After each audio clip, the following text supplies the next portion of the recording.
Hello everyone, welcome to BizzTalk World's talk show presented by Clickaway Creators. Today we have Mr. Dharmendra Rai with us. He was the first person in the world to talk on TEDx on creativity and mind mapping. He's the world's first and only corporate brain literacy trainer. Like there are so many first keywords in his bio. He has been awarded the Kotler Award in 2020. PM Modi is one of the earlier winners of the same. He's an author as well. He's a trainer and a wonderful human being. We'll learn more about him on this session. So without further ado, let me introduce you to the personality himself. Hello, Mr. Rai. How are you doing? Hi, very well. Thank you. Very happy to be on your show. Great, good to hear that, and it's our pleasure. Thank you very much for joining us. All right, so I tried my level best. I tried my level best to just pick some great points from your profile. However, there are so many things to talk about, but I'll give you a chance to speak about that so that we can start the conversation from somewhere. So, without further ado, if you can brief us about your journey so far, that would be wonderful for our viewers. Okay, that's that's a several-day interview by itself. let me see how I can sum it up in a few seconds. I was in a corporate life for 15 years. I worked for various companies. My last position was as the sales head of a mutual fund company called Benchmark Mutual Fund, which got acquired by Goldman Sachs later on. And I always wanted to reach a senior position in corporate life for both the obvious perks, the money, the experience, the power that comes with a senior corporate position. At the same time, after 15 years, I also wanted plenty of other things. I wanted plenty of other things, and I wanted to run away from plenty of things.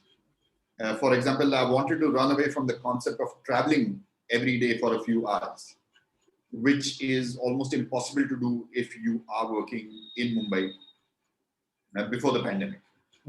Before the pandemic, I was spending about 3 hours just going to the office and coming back from the office. I was fed up of the culture of justifying what I was doing and wasting a lot of time doing that. Corporate life is difficult. Corporate life is very difficult. Senior corporate life is even more difficult because everything you do is put under a scanner because you're paid so well. And rather wrongly, there are no scope for mistakes, which is one of the wrongest aspects of corporate life. You should be rewarded if you follow a process correctly, and you should be punished if you don't follow a process correctly. It should not be based on outcome. But unfortunately, people are rewarded on outcomes. So if a person has a great outcome purely because of luck, he's still rewarded.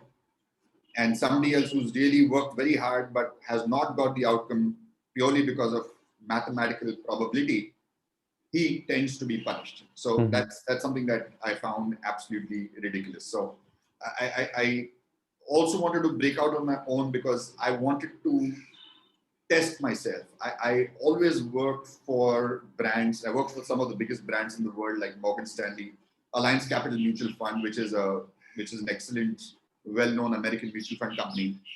And I always was wondering, if I'm alone, will I be able to generate business on my own, out of my own capability and my own marketing skills and my own aggression? Can I do that? I always felt that if I continue working for somebody else till the age of 60, and after that I'm on my deathbed, I will always have that question: have I done the right thing? Am I a coward to hide under a corporate brand? Do I have it in me to be successful on my own? I would have that question for the rest of my life. So there were plenty of reasons, and these are some of the reasons why I left corporate life after 15 years and then started training. And training was a lifelong dream. So in plenty of ways, I've been living the ideal life. I've been living my dream life since 2009. It's wonderful. I can do exactly what I want. I love to read, and I love to talk to people about what I read and get paid for it. What could be better? That's beautiful. You're also an author. Yes. You're also an author. You're a trainer. We'll get to the author journey in a later part. But if we can talk about what the term brain literacy trainer means. I mean, what do you really do? How do you really train a brain, and how do you manage its literacy on another level? Yeah, so I love the term literacy because it's a very serious term, and it implies that you have to study an official formal subject. For example, you tend to hear the term financial literacy, that India is one of the most financially illiterate countries in the world, which has its opportunities. If you are a chartered accountant and you want to educate Indians about financial literacy, there are huge opportunities for that. So I also felt that brain literacy was one area where the entire world, not just India, severely is deficient in. Mm-hmm. People, for example, don't even know basic things like the definition of multitasking. Plenty of chief executives of Fortune 500 companies will talk about the concept of multitasking, and they don't even know what it is. If you ask them to define what it is, and you look up the dictionary definition of multitasking, you will see that most of these people don't even know the definition of multitasking.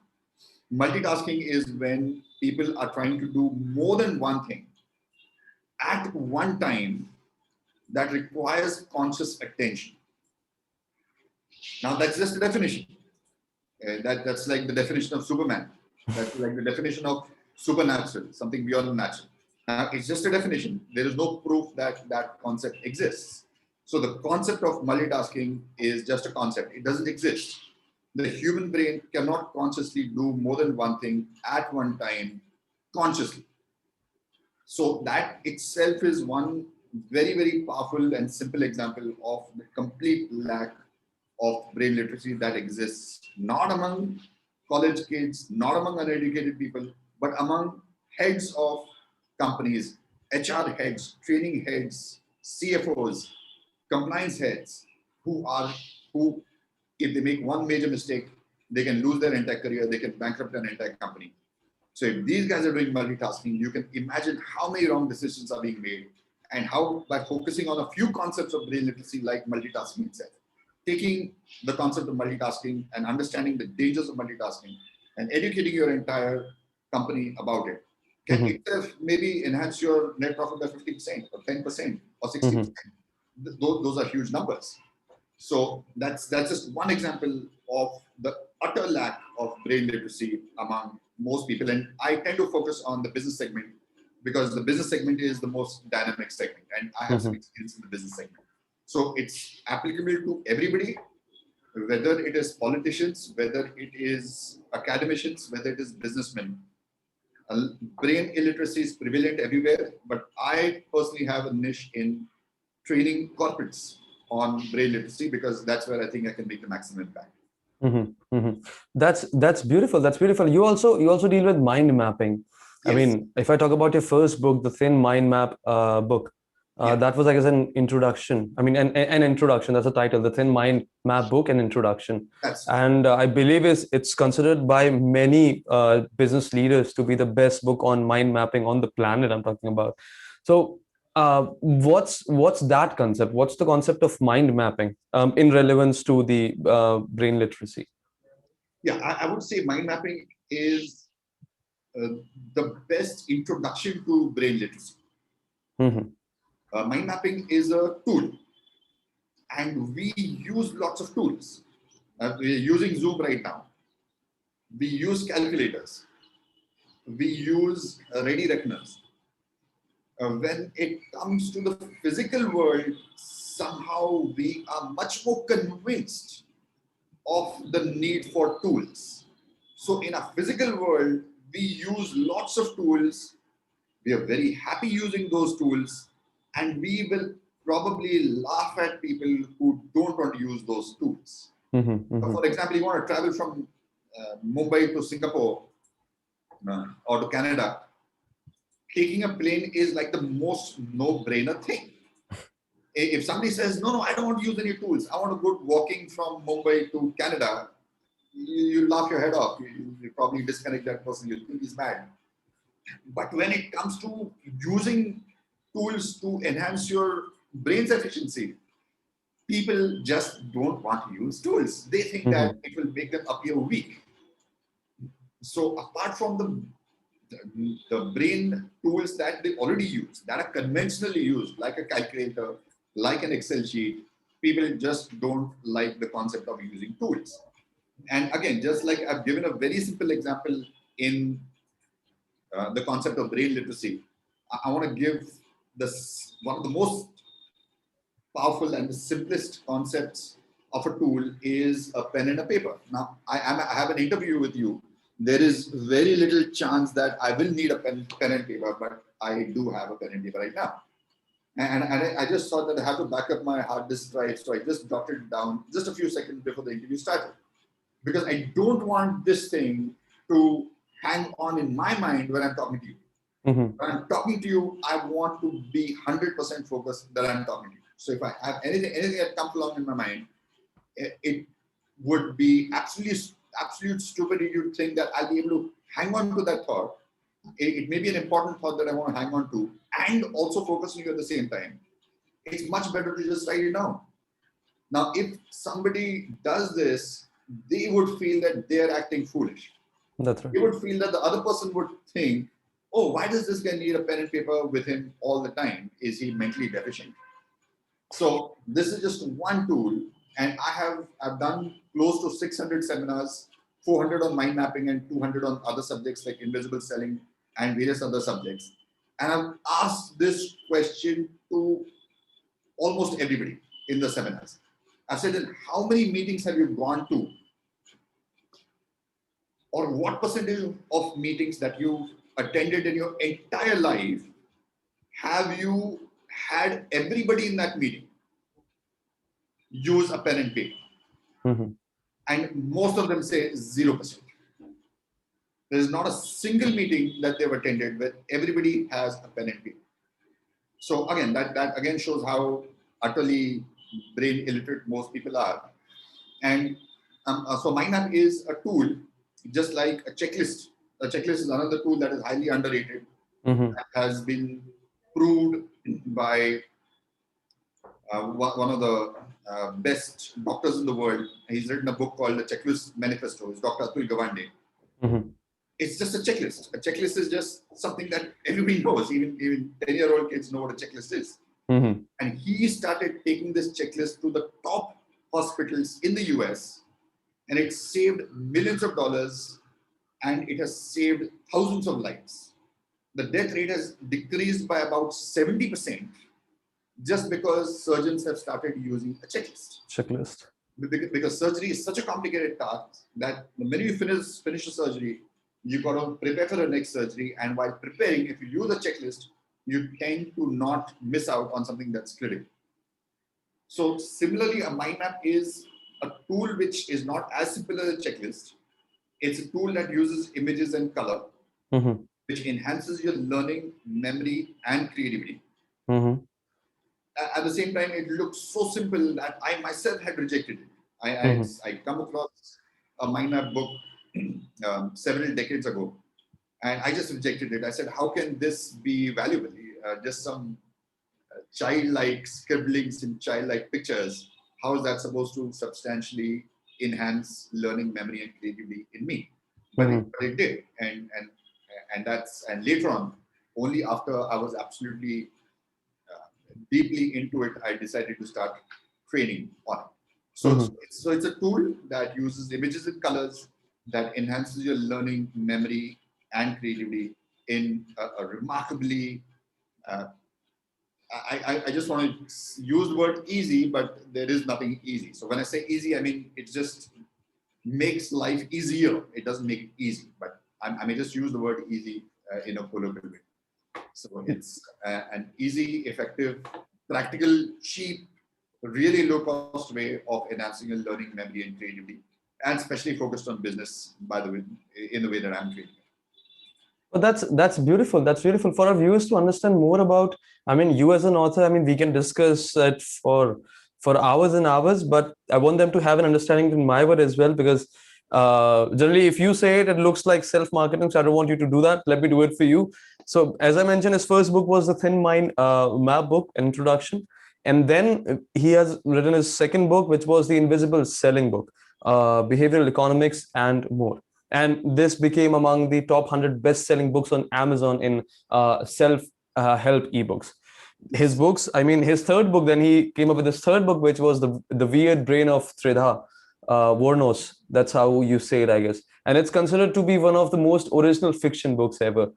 So I mean, everything that he wrote comes up with a considerable comment, which is, of course, on an average, is wonderful. And these books are exclusively sold on Amazon in India, USA, in Europe as well, Yes. and On South Amazon America and Kindle. Australia. I mean, Asia, everywhere. And I have seen the reviews. I believe there are tremendous reviews on his book. I want everyone to go through all these books. As he said, he's himself is a writer, so I want you also to see the beauty of his writing, how he really put down and jogged down his details towards that, and understand more about his journey and his understanding towards these revolutionary concepts that he has. Moving further, let's talk something generic here, because I don't want to leave you without having some knowledge for our audience in a generic term. Um, you have seen people, you have managed team when you were really working with the corporates as well, and then after that, people management, now we call it people management. What's your method of people management? You must have read something about it as well, but I want you to change it to your words and give us a generic view in a layman's language. What are your methods of people management or team management, however you want to put it? This is again one of the concepts which are very poorly understood and very badly implemented. And again, it comes to brain literacy. If you understand how the brains of people work, then you are more likely to do people management in a much better way. I think there is too much supervision. There are too many useless meetings. In fact, I also have done plenty of seminars on productivity. I have been trained by the gentleman who is proclaimed as the best creativity guru in the world by Fortune 500 companies. His name is David Allen. Mm-hmm. And follows a system called the GTD system, Getting Things Done system. And his advice to corporates is whatever meetings you have, which are based on the moving of the calendar. So plenty of companies have daily meetings, weekly meetings, monthly meetings. He said the first thing to do is to just get rid of all these meetings. You should not have a meeting just because the calendar's changed. You should have a meeting only when you have an agenda. So the paranoia of managers into fulfilling their desires to see the faces of their team members again and again, so that his own ego gets gratified, and he can show, look, I'm a general and these are my soldiers and they all obey my orders. I think that's happening at a very, very dangerous level, and plenty of people are wasting a lot of time. So I think that too many useless, unnecessary interactions happening. I think that's reduced because of COVID, but I fear that once COVID is, there'll be a provision of meetings now because of the withdrawal symptoms that insecure managers have experienced in not having meetings. So that is one thing. And I did a session for about 1,500 employees of TCS, spread about, I think, in over 100 countries just last week. And my suggestion to them was that when COVID ends, you should call people to your office only twice a week, on Mondays and Fridays. Nothing. They don't need to come to office on Tuesdays, Wednesdays, and Thursdays. Thursdays, yeah. They come to office on Monday. They see their boss's face on Monday. and they know that they got to meet him again on Friday. So they're not going to slack off on Tuesday, Wednesday, and Thursday. That's right. So that is the ideal. I would say structure. Your structure has to make sense. You can't just have a structure. Oh, let's do a meeting every week. It's extremely expensive. Everybody has to be free at that time. So I don't think plenty of people have sat down and really thought through what is the cost of these meetings. When everybody has to be cancel their appointments and they're not talking to the clients, they're not taking the company forward in meaningful ways if the meeting is a useless meeting. So that is one thing. People have to reduce the time spent and increase the efficacy of interactions, number one. Number two is they have to focus on processes. They are focusing too much on outcomes, as we spoke before. So at companies like Amazon and Unilever, they may give you a slight incentive for the outcome. So you fulfill your targets, maybe you get some incentive, or maybe you don't. But you definitely get incentivized in a heavy way if you follow a process. So let's say for Amazon, I don't know the exact processes, but I know for a fact that it rewards people for following processes. But maybe one of the processes will be, as if I'm the sales head of Amazon, I'm sure one of the processes that I will be incentivized on is how quickly does a person respond to you when you want to speak to a representative of Amazon. Right? That is such a critical thing. If you get an order and you're not satisfied with the order, if you're not able to contact somebody from Amazon within a few seconds, you probably, the client is probably going to be very, very angry with Amazon. That's right. And Jeff Bezos has actually called his top employees to his room, and he has himself dialed. Probably it was available that time. I don't know whether it's still possible to dial because I normally use the chat. He's dialed a customer care number from his own office in front of all his top leaders. And it took a long time. I think it took about 3 or 4 minutes for the call to be responded to. And Jeff Bezos says this is completely unacceptable. So he took these standards very seriously rather than the targets. If you have a target to sell a certain, to achieve a certain turnover, then plenty of people are going to use unhealthy strategies. They're going to try to send too many emails to clients or plenty of such unhealthy practices, which ultimately backfire, though they may work in the short term. So that's right. Jeff Bezos, companies like Unilever, one of the most brilliant companies in the world, they realize it. So that's my second message is give your team processes to follow and reward them if they follow the processes. And rather than just blindly reward them on the outcome, because outcome can be achieved by unhealthy means, which will hurt you later on, or the outcome can be achieved by luck. So Paytm may have had a huge spurt in turnover after demonetization, but it caused demonetization. That was sheer luck. That's right. If you're going to say, oh, you're such a great chief executive because your profits went up 100% last year. Well, it wasn't because of the chief executive. It was because of demonetization.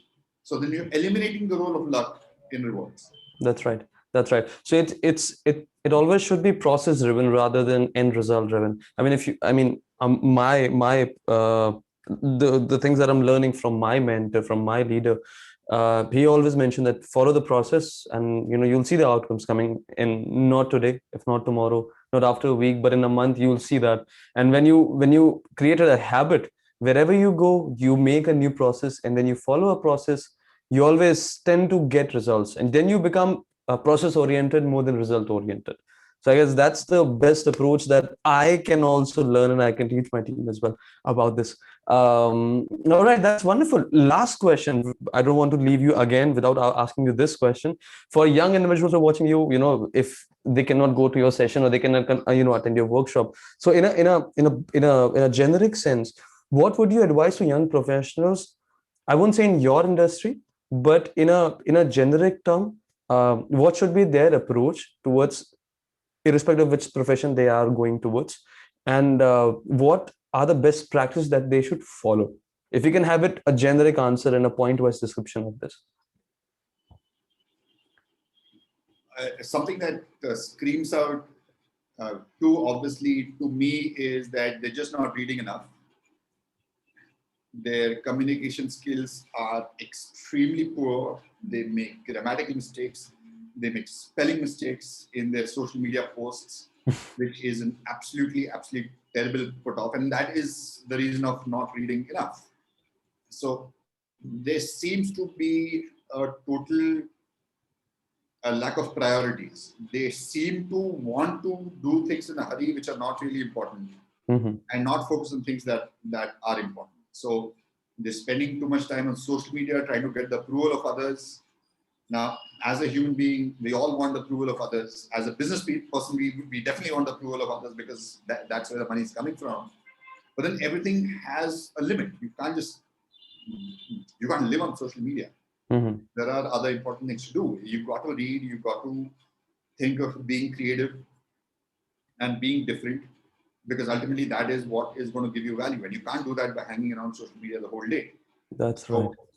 If you look at what Yuval Harari is saying, Yuval Harari is an extremely popular author. He became popular because of his book called Sapiens. Sapiens. I've read that book. I love that book.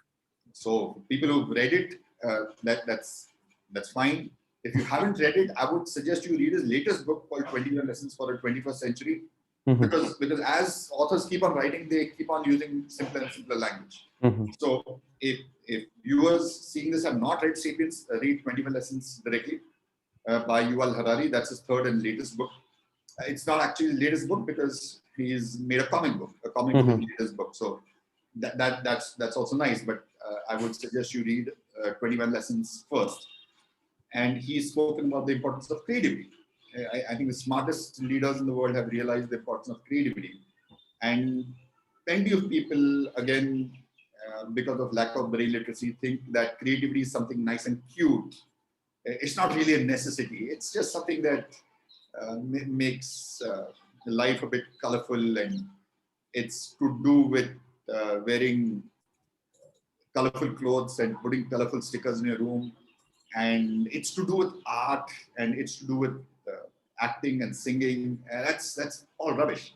Creativity has to be applied everywhere. Whether you're writing an email, whether you're making a phone call, whether you're having a meeting, you have to decide what you're going to say, how you're going to say it, what you're going to say at the beginning, what you're going to say at the end. All this requires a lot of thinking, a lot of brain literacy, and a lot of creativity. So I think they're not reading enough. I think they have plenty of wrong priorities. I think they need to focus a lot on creativity. And something that I feel very strongly about is I feel just like in Israel and at a time in the US, joining the army was a must. In the US, I don't think it's compulsory anymore. In Israel, I think it is still a must. I've met people from the Israeli army, so I know that for sure. It was a must, at least at some time in the past. I think it's a must for everybody to experience corporate life for at least 2 years. You might be Mukesh Ambani's son or Adani's son. It doesn't matter. You got to work for somebody else, and you got to be treated like like a rook. Okay, you got to have somebody who doesn't care and who punches you when you misbehave. So at least 2 years, you understand a lot about corporate life. Even if you have a great idea for a business, unless it's a terribly urgent idea like Bill Gates had for Microsoft and Steve Jobs had for Apple, then in that case, probably it made sense for them to drop out.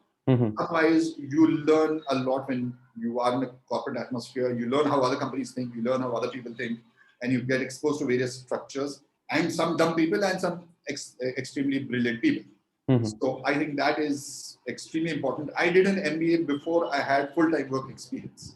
I had a lot of part-time work experience. And I think I wasted my MBA because I did not know how much to focus on which subject. If I'd done an MBA after at least 2 years of a full-time job, I would have been clearer in which subjects are going to help me to earn more money or to do what I want to do better in corporate life. That's right. So I think that's a must. Minimum 2 years, and the maximum is when people have a decent amount of savings where they can leave the jobs. Like if they love their jobs so much, they want to continue as employees, that's great. But after some people after 5 years, some people after 10 years, they do get fed up of the irrationality of corporate life. There are some corporates where there are totally irrational rules and you get fed up of them.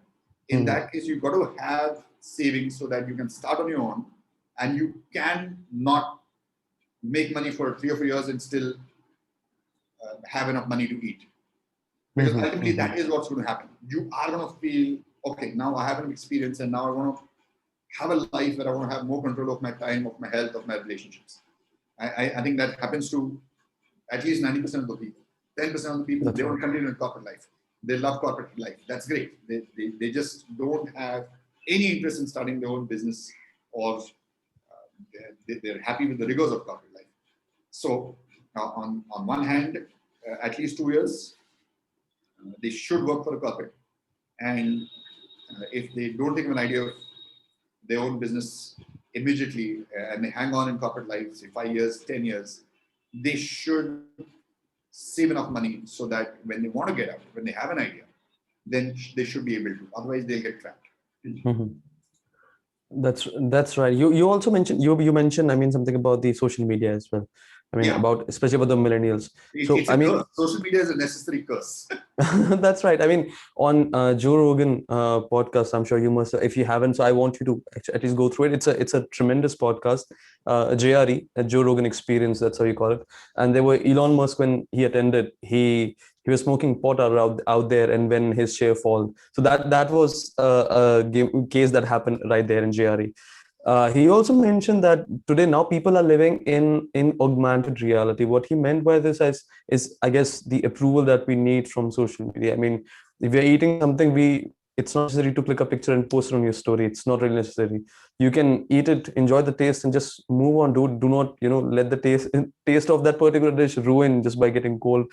So I guess that was another point. So I guess it's about reading, learning more about things, taking control of yourself. That's what I mean. I'm just trying to put it in single words so that our viewers can understand it more easily.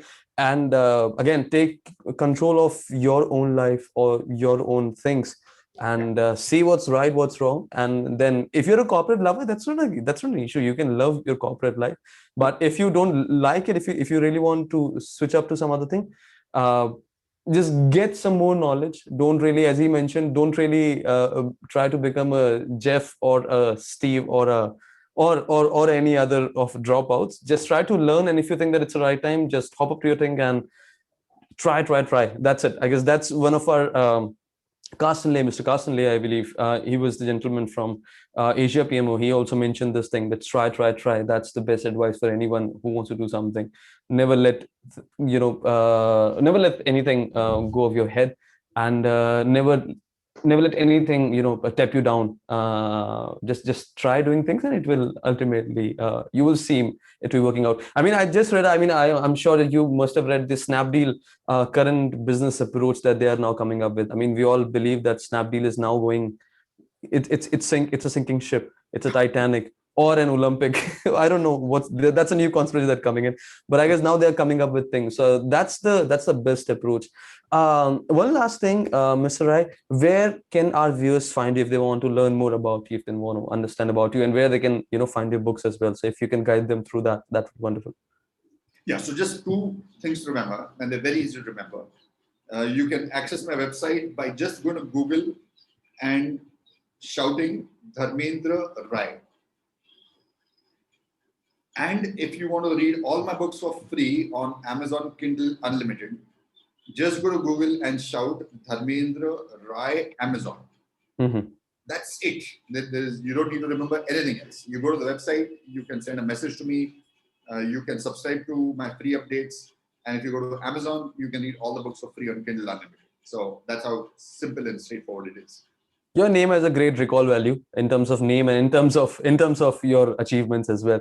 All right, that was a great session. Without leaving on you, and I want your review on me. Do you think I am enough brain? I have a brain literacy that, I mean, what's the score that you will give me on a scale of 10 in terms of brain literacy? No, that would based on the session. Test. And we normally don't even do these tests because I just want to hear it. I mean, I just wanted to hear it for my ego satisfaction, I would say. I just wanted to learn. I mean, because it's the first time I'm coming up with this term. So I wanted, to come up with some expert. I'm not sure whether I'll get a chance to talk to you again. So it's the right time, and we can have this documented like this. So if you can give me a score out of 10, that would be great for me. No, it would have to be a formal test. Okay. And number two is, it's really, what do you do? If you score badly at a test, what do you do? And if you score well at a test, what do you do? If you score badly at a test, you should feel like improving. Yeah. And if you do well at a test, you should still feel that you're not good at it. Mm-hmm.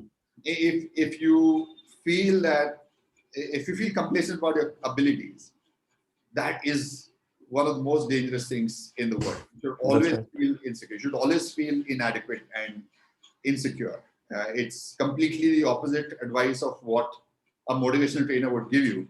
That's right. And The Secret, one of the most laughably ridiculous books in the world, says, all you have to do is imagine success. Just imagine you got a Mercedes car and suddenly you'll get a SMS which will say, "Sir, your car is waiting outside."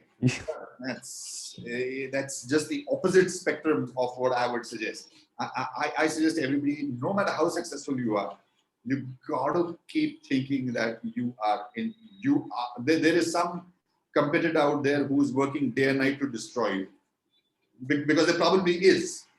That's right. No, jokes apart, I just wanted to hear 9 out of 10 because I always wanted to get 9 maximum, so that rest 10% is the scope of improvement that remains every time in my profile. But I guess, all right, we'll have this test some other time. But I believe that it was a great session for me. I hope you also enjoyed it. Yes, absolutely. Great. Thank you for acknowledging that. We'll try to we'll look forward to having a great chat with you again in the future on some of the trending topics in the international business industry. And again, I would love to thank you so much for sharing such great insights with us about your journey so far, and in a generic term about the industry. And for our viewers, if you like this chat with Mr. Rai, please click on that like button and like this video and share this video, and also subscribe to ClickAway Creators YouTube channel to appreciate what we do. And you have more coming in from industry leaders like Mr. Dharmendra Rai. This was Sagar for BizzTalk World signing off. Thank you very much for joining us.